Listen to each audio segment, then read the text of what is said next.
कल्पना करा, तुम्ही वर्षभर अभ्यास केला आहे, मित्रांपासून दूर राहिलात, मोबाईल, मनोरंजन, सण उत्सव यांचा त्याग केला, फक्त एका स्वप्नासाठी डॉक्टर बनायचं.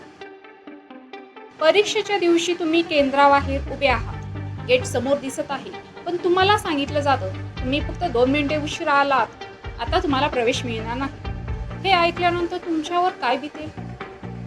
ही काल्पनिक गोष्ट नाही, ही घटना खरोखर घडली आहे आणि आज संपूर्ण देशात यावर चर्चा सुरू आहे. 21 जून 2026 त्या सकाळी नेमकं काय घडलं? मध्य प्रदेशातील विदिशा जिल्ह्यातील रागिनी विश्वकर्मा नीट परीक्षा देण्यासाठी निघाली होती. तिच्यासोबत तिचे वडीलही होते. परीक्षा केंद्रापर्यंत पोहोचण्यासाठी त्यांना मोठा प्रवास करावा लागणार होता. सर्व काही नियोजनाप्रमाणे सुरू होतं, पण प्रवासात अचानक अडचणी आल्या. मुसळधार पाऊस, वाहतुकीच्या समस्या आणि प्रवासातील अनपेक्षित विलंब. मिनिटं निघून जात होती आणि प्रत्येक मिनिटासोबत तणाव वाढत होता. गेट समोरचा तो क्षण. अखेर ते परीक्षा केंद्रावर पोहोचले, पण घड्याळातील काटे त्यांच्या विरोधात गेले होते. नियमांनुसार प्रवेशाची वेळ संपली होती. अधिकाऱ्यांनी सांगितलं, गेट बंद झाला आहे, बायोमेट्रिक प्रणाली लॉक झाली आहे, आता कोणताही अपवाद शक्य नाही.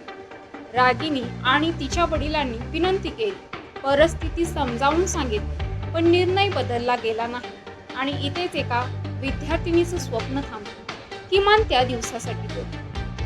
त्या दिवशी फक्त परीक्षा चुकली नाही, एक वर्ष धोक्यात आलं.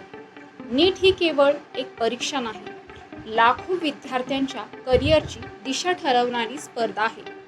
अनेक विद्यार्थी वर्षभर कोचिंग घेतात, हजारो रुपये खर्च होतात, कुटुंब अपेक्षा ठेवतं आणि अशा परिस्थितीत काही मिनिटांच्या उशिरामुळे परीक्षा गमावणं म्हणजे फक्त एक पेपर चुकणं नसतं, ते संपूर्ण वर्ष गमावण्यासारखं असतं. प्रश्न असा आहे की नियम इतके कठोर का असतात?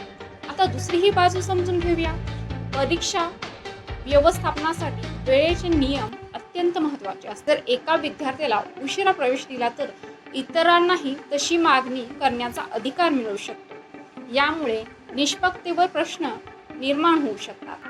पेपर सुरक्षा आणि परीक्षा प्रक्रियेची विश्वासार्हता धोक्यात येऊ शकते. म्हणूनच NTA सारख्या संस्था कठोर नियम लागू करतात. त्यांचा युक्तिवाद साफ आहे, नियम सर्वांसाठी समान असले पाहिजे. पण मग मानवी दृष्टिकोन कुठे? इथेच सर्वात मोठा प्रश्न निर्माण होतो. नियम आवश्यक आहेत, पण प्रत्येक परिस्थिती सारखी असते का? जर उशीर विद्यार्थ्याच्या निष्काळजीपणामुळे झाला असेल तर नियम योग्य वाटतात, पण जर कारण अचानक पाऊस, अपघात. सोशल मीडियावरची प्रतिक्रिया. घटना व्हायरल झाल्यानंतर हजारो लोकांनी प्रतिक्रिया दिली. काही विद्यार्थ्यांबद्दल सहानुभूती व्यक्त केली, काहींनी विद्यार्थ्यांबद्दल सहानुभूती व्यक्त केली, काहींनी नियमांचे समर्थन केले, तर काहींनी परीक्षा व्यवस्थेत सुधारणा करण्याची मागणी केली. देश आता 2 मतांमध्ये विभागलेला दिसत आहे. यावरून फक्त निष्कर्ष असा दिसून येतो की या घटनेत कोण बरोबर आणि कोण चूक याचा निर्णय देणं सोपं नाही. पण एक गोष्ट निश्चित आहे, ही घटना आपल्याला एका मोठ्या प्रश्नासमोर उभी करते. शिक्षण व्यवस्था अधिक मानवी असा.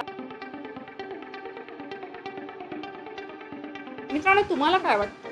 2 मिनिटांच्या उशिरासाठी विद्यार्थ्याला परीक्षा नाकारली जाणं योग्य आहे का? तुमचं मत कमेंटमध्ये नक्की सांगा. आणि जर व्हिडिओ माहितीपूर्ण वाटला असेल तर या व्हिडिओला लाईक करा, शेअर करा आणि आपल्या मराठी जनजागृती चॅनेलला नक्की सबस्क्राईब करा.